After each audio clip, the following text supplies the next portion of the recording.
आप भी जानते हैं, हम भी जानते हैं कि हमारी इकोनॉमी 10th से छलांग लगा करके 5th पर पहुंच गई, और अब जो इंटरनेशनल मॉनेटरी फंड का जो अब नया डेटा आ रहा है वो हमको 4थे स्थान पर ला रहा है, और हम 4थे स्थान की तरफ हम अग्रसर हुए हैं, और हम 4th straight consecutive 4th straight में हम अपने ग्रोइंग इकोनॉमी में इस ईयर भी हम सबसे आगे हैं।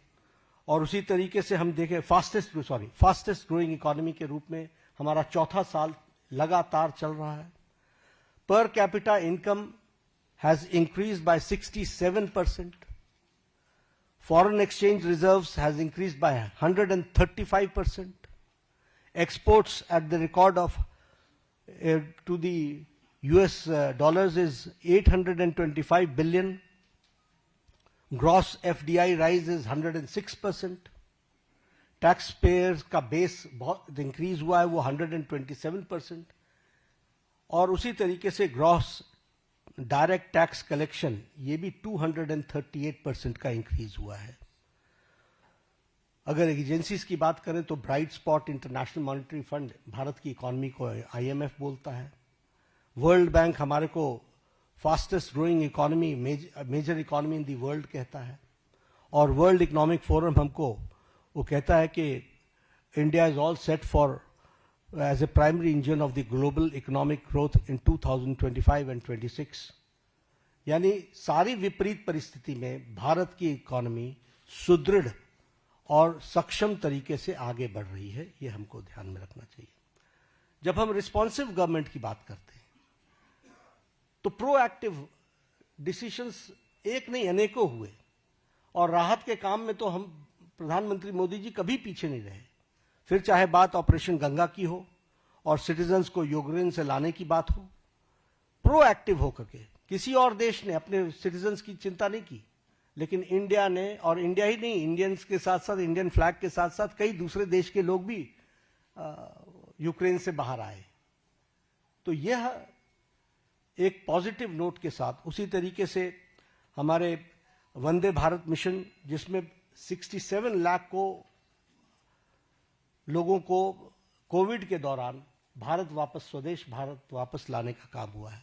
ऑपरेशन देवी शक्ति में अफगानिस्तान से लोगों को वापस लाए, ऑपरेशन राहत में येमेन से हम लगभग 5000 जो हमारे इंडियन सिटीजन्स थे उनको लेकर के आए, और उनके साथ साथ 41 नेशंस के जो दूसरे सिटीजन्स भी फंसे हुए थे उनको भी मोर देन 1000 उनको भी निकाल करके लेकर के आए। ऑपरेशन मैत्री में नेपाल में हम अर्थक्वेक में सबसे आगे रहे, we were the first to reach and land in Kathmandu, और हम लोगों ने राहत कार्य किया। और अगर मैं ऑपरेशन वैक्सीन मैत्री की बात करूं तो ये बार बार मैं याद दिलाना चाहता हूं कि मोर देन 150 कंट्रीज में हमने वैक्सीन को पहुंचाया, और हमने कोशिश की कम से कम 48 कंट्रीज को तो फ्री वैक्सीन दी गई है, और ये वैक्सीन मैत्री में भी हम प्रोएक्टिव रहे। कोविड मैनेजमेंट पर मैं जरूर बोलना चाहूंगा, क्योंकि जब मैं रिस्पॉन्सिबल और रिस्पॉन्सिव गवर्नमेंट की बात करता हूं, देखिए ये पेंडेमिक सारी दुनिया के लिए आया था। ये पेंडेमिक इस शताब्दी का सबसे बड़ा पेंडेमिक रहा, और इस पेंडेमिक में विभिन्न कंट्रीज ने अपने अपने तरीके से रिस्पॉन्ड किया, क्योंकि इसके रिस्पॉन्ड करने का कोई तरीका नहीं था, सबने अपने अपने तरीके से रिस्पॉन्ड किया। लेकिन जो मोदी जी के नेतृत्व में भारत ने जिस तरीके से कोविड को रिस्पॉन्ड किया, किसी कंट्री ने नहीं किया।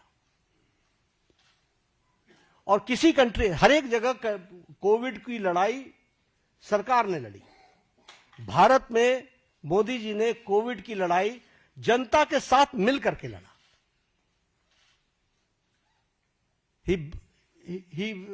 उन्होंने जनता को साथ लेकर के चलने का तय किया, और इसीलिए जनता कर्फ्यू, दूसरे देशों में लॉकडाउन के खिलाफ आंदोलन हो गए, वैक्सीनेशन न लेने के आंदोलन चले, लेकिन भारत अकेला देश है जिसने 220 crore double dose free of cost लगा करके world's largest and the fastest vaccination programme हुआ है।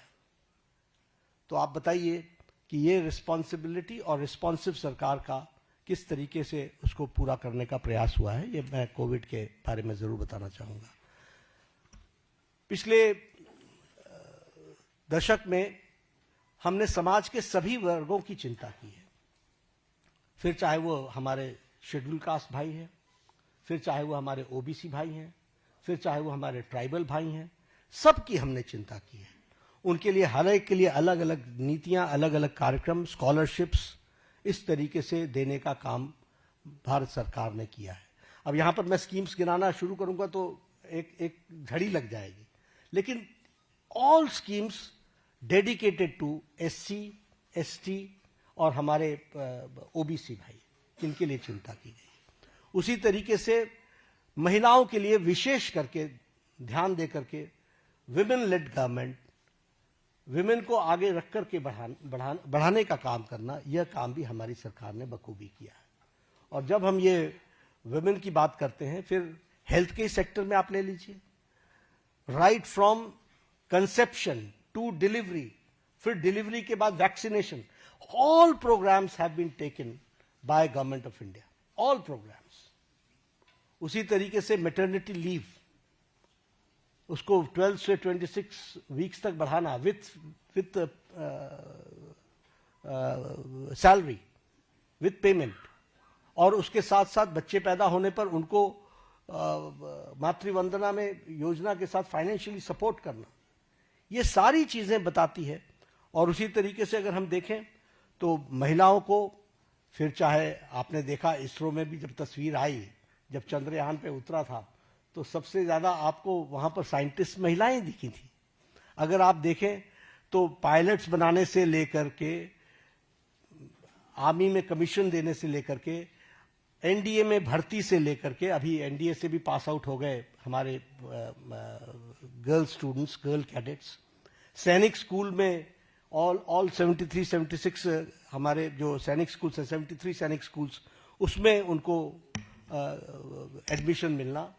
इसके साथ साथ लखपति दीदी, और लखपति दीदी के साथ साथ हमारे सेल्फ हेल्प ग्रुप्स को प्रमोट करना।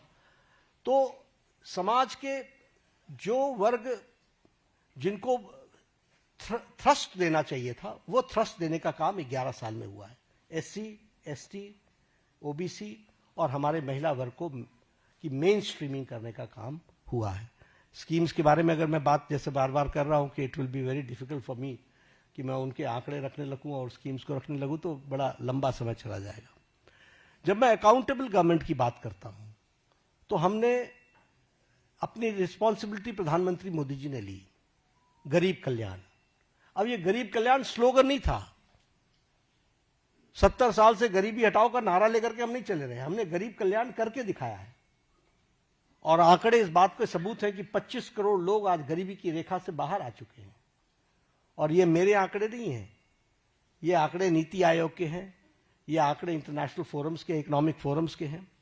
और उसी तरीके से extreme poverty has dropped by 80% decline.